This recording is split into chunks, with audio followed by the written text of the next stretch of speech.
पुराने समय की बात है। एक राजकुमार लंबी यात्रा के लिए रथ से अपने महल से निकला। उसके साथ उसके 2 सैनिक भी थे। उसका रथ बहुत मजबूत था। राजकुमार अपनी यात्रा को लेकर बहुत खुश था और उसके मन में नई नई जगहों को देखने का उत्साह हो रहा था। रास्ते में उसका रथ एकदम से झटका खाकर रुक गया।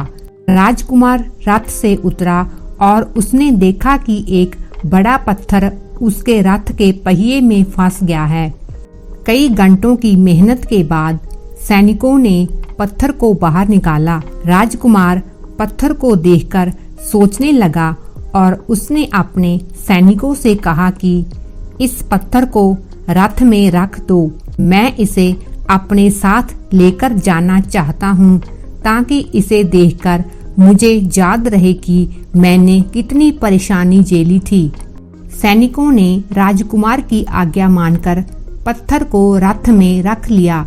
पत्थर रखने के कारण रथ भारी हो गया और पहिए दबने लगे और घोड़े भी थकने लगे, जिसके कारण रथ रुक रुक कर चलने लगा और राजकुमार को यात्रा में परेशानी होने लगी।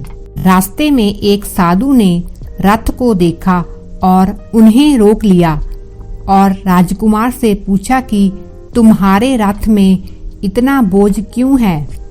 तो राजकुमार ने कहा कि यह पत्थर मेरे संघर्ष की याद है। इसे साथ ले जाकर मुझे हमेशा याद रहेगा कि मैंने यात्रा के दौरान इस पत्थर के कारण कितनी परेशानी का सामना किया था। फिर साधु ने कहा, बेटा, बीते हुए कल की परेशानियों को ढोना समझदारी नहीं है। अगर तुम इसे अनुभव की तरह अपने मन में रखोगे तो यह तुमको आगे बढ़ने की शक्ति देगा।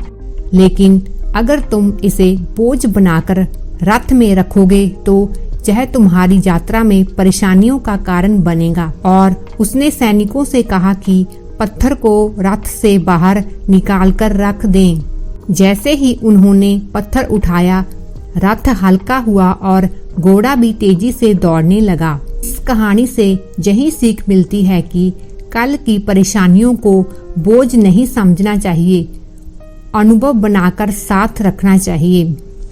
अगर हम बीते हुए कल की बातों को, परेशानियों को अपने साथ लेकर चलेंगे तो जिंदगी में कभी भी आगे नहीं बढ़ सकते। कल की गलतियां, कल के संघर्ष, यह हमारे लिए अनुभव है। अगर हम उन्हें बोझ बनाकर ढोते रहे तो जीवन की राह कठिन होती जाएगी। बीते हुए कल की बातें और घटनाओं को हमें बोझ नहीं बनाना चाहिए, बल्कि उनसे कुछ सीखना चाहिए। तभी आने वाला कल न सिर्फ आसान होगा बल्कि खुशियों से भी भरा होगा।